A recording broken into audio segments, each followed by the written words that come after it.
શું અમેરિકા જવાનું સપનું હવે માત્ર એક સપનું જ રહી જશે? શું લાખો ભારતીયોના ભવિષ્ય પર હવે જોખમની તલવાર લટકી રહી છે? અમેરિકી સંસદમાં એક એવું બિલ રજૂ કરવામાં આવ્યું છે જે જાણીને તમારા હોશ ઉડી જશે. એક એવો કાયદો જે દુનિયાના સૌથી લોકપ્રિય વિઝા પ્રોગ્રામને હંમેશા માટે ખતમ કરવાની તૈયારીમાં છે. શું છે આ એક્ઝાઇલ એક્ટ અને કેમ માઇક્રોસોફ્ટ જેવી દિગ્ગજ કંપનીઓ શંકાના દાયરામાં આવી ગઈ છે? આજના ખાસ રિપોર્ટમાં અમે આ મોટા સસ્પેન્સ પરથી પડદો ઉઠાવીશું. અમેરિકી સંસદમાં રિપબ્લિકન સાંસદ ગ્રેગ સ્ટ્યુબે 9 ફેબ્રુઆરી 2026ના રોજ એક્ઝાઇલ એક્ટ નામનું એક અત્યંત ચર્ચિત બિલ રજૂ કર્યું છે, જેનો મુખ્ય પ્રસ્તાવ H-1B વિઝા પ્રોગ્રામને વર્ષ 2027થી સંપૂર્ણપણે સમાપ્ત કરવાનો છે. આ સમાચાર વાયુ વેગે ફેલાઈ રહ્યા છે, પરંતુ તમારે ગભરાવાની જરૂર નથી, કારણ કે નિષ્ણાતો માને છે કે આ બિલ પાસ થવાની સંભાવના 5%થી પણ ઓછી છે, કારણ કે ટેક કંપનીઓ અને મોટા વ્યાપારી જૂથો આનો સખત વિરોધ કરી રહ્યા છે અને તેમનું માનવું છે કે આ વિઝા અમેરિકી અર્થતંત્ર અને નવીનતા માટે ખૂબ જ જરૂરી છે.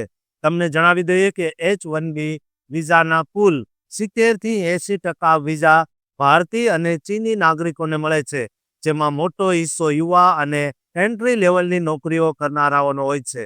જો ભૂલે ચૂકે આ બિલ પાસ થઈ જાય તો ભારતીય આઈટી પ્રોફેશનલ્સ પર તેની સૌથી ભયાનક અસર પડશે. જો કે રાહતની વાત એ છે કે વર્તમાન વિઝા ધારકોને તેનાથી કોઈ તાત્કાલિક અસર થશે નહીં, પણ લાંબા સમયે જરૂર થશે. સાંસદ ગ્રેગ સ્ટ્યુબેનો તર્ક છે કે H-1B વિઝા અમેરિકી કામદારોની નોકરીઓ છીનવી લે છે અને મોટી કંપનીઓ તેનો દુરુપયોગ કરી રહી છે. તેમણે પુરાવા તરીકે માઇક્રોસોફ્ટનું ઉદાહરણ આપ્યું છે, જેણે વર્ષ 2025માં 5189 H-1B વિઝા મંજૂર કરાવ્યા હોવા છતાં તે જ વર્ષે 15,000થી વધુ અમેરિકી કર્મચારીઓની છટણી કરી હતી, જેની અત્યારે ગંભીર તપાસ ચાલી રહી છે. અમેરિકી સરકારે અત્યારથી જ આ વિઝા પર કડકાઈ વધારી દીધી છે, જેમાં સપ્ટેમ્બર 2025થી નવી પિટિશન્સ માટે $1 લાખ એટલે કે લગભગ 93 લાખ રૂપિયાની વન ટાઈમ ફી લાગુ કરી દેવામાં આવી છે, જે પહેલા માત્ર $2,000થી $5,000 હતી. આ ઉપરાંત ડિસેમ્બર 2025થી તમામ અરજદારોના સોશિયલ મીડિયા પ્રોફાઇલ્સની તપાસ ફરજિયાત કરવામાં આવી છે, જેના કારણે ભારતમાં ઘણા ઇન્ટરવ્યૂ મે 2026 સુધી મુલતવી રાખવામાં આવ્યા છે.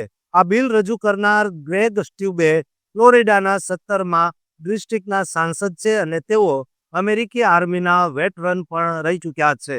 આ એક્ઝાઇલ એક્ટ હેઠળ અમેરિકી ઇમિગ્રેશન એક્ટના સેક્શન 214માં સુધારો કરીને વિઝા વાર્ષિક મર્યાદા, જે અત્યારે 85,000 છે, તેને શૂન્ય કરવાનો પ્રસ્તાવ છે.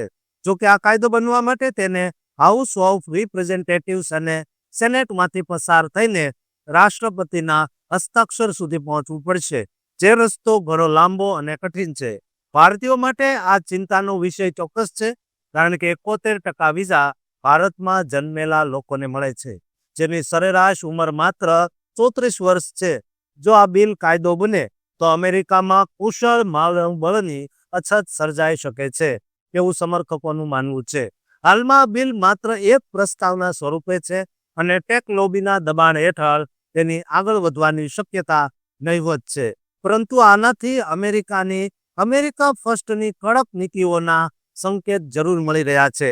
જોકે આ બિલના કારણે અત્યારે તો ભારતીયોની મુશ્કેલીમાં ભારે વધારો થયો છે.